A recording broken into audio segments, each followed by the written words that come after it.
At 2:17 a.m., the security cameras in Blackwood County Hospital all froze on the same frame. Every screen showed the same thing. A tall, thin shape standing in the main hallway, its body twisted at an angle no human spine could survive.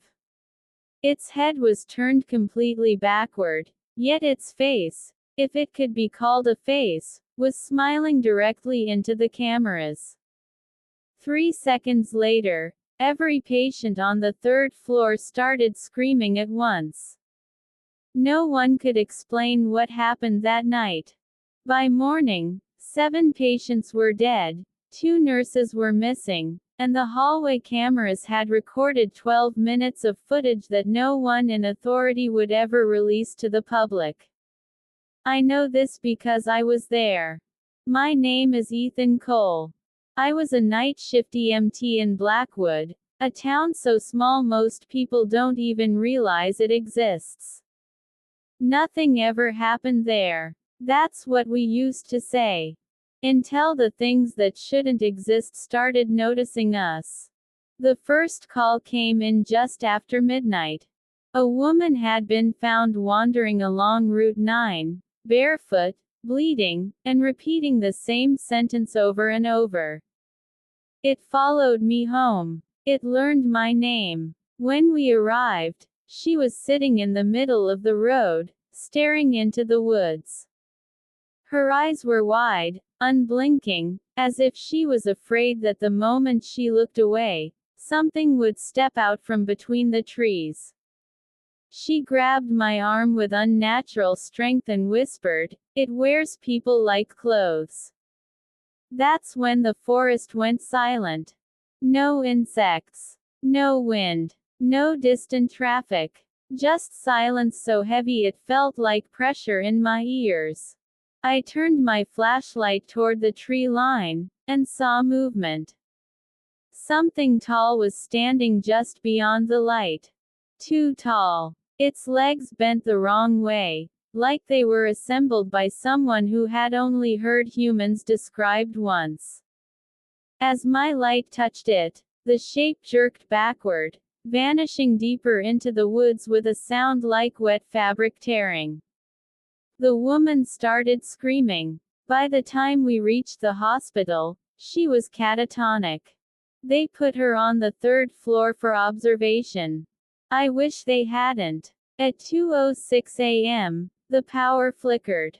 At 2:10 a.m., the elevators stopped working. At 2:14 a.m., every patient on the third floor pressed their call buttons at the same time. And at 2:17 a.m., the cameras froze. I was in the stairwell when I heard footsteps above me, slow, deliberate, dragging. Someone was humming softly, off-key, a child's lullaby that echoed through the concrete walls. I called out, thinking it was a nurse. The humming stopped. Then something answered my voice.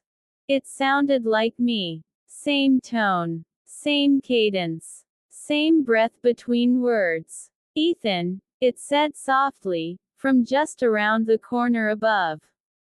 "You left the door open." Every instinct in my body screamed at me to run. Instead, I climbed the stairs, one step at a time, my hand shaking around my flashlight. The third floor hallway smelled wrong. Like copper and damp soil.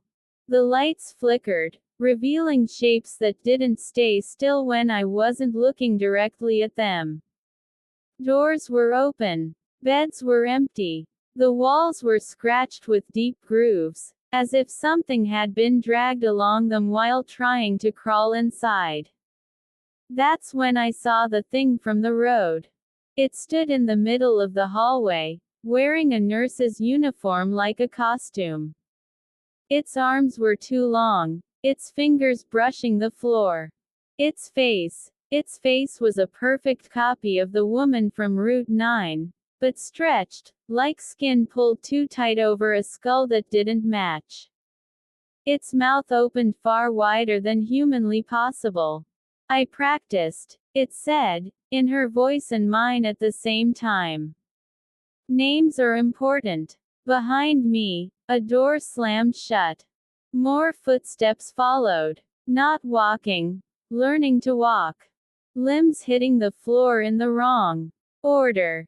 Bones popping. Adjusting. I realized then that it wasn't alone. The hospital intercom crackled to life. A calm, recorded voice announced, "Code Black. This is not a drill." The lights went out. In the darkness, I heard breathing all around me, slow, curious, excited. Hands brushed my shoulders, my back, my hair, as if they were memorizing how I was shaped. I ran. I don't remember how I made it to the parking lot. I don't remember breaking the glass or setting off the alarms. I just remember the sound that followed me, the sound of something laughing while trying to remember how laughter works. By morning, Blackwood County Hospital was sealed off. Official reports blamed a gas leak, electrical failure, mass hysteria. They never explained the fingerprints on the ceiling.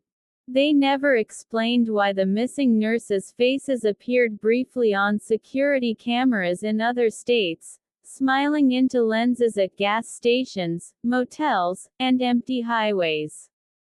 And they never explained why, every night at exactly 2:17 a.m., my phone lights up with a blocked number and a single voicemail. It's my voice, practicing my name. Because whatever came out of those woods didn't stay in Blackwood. It learned how to leave. And now it knows where we all live.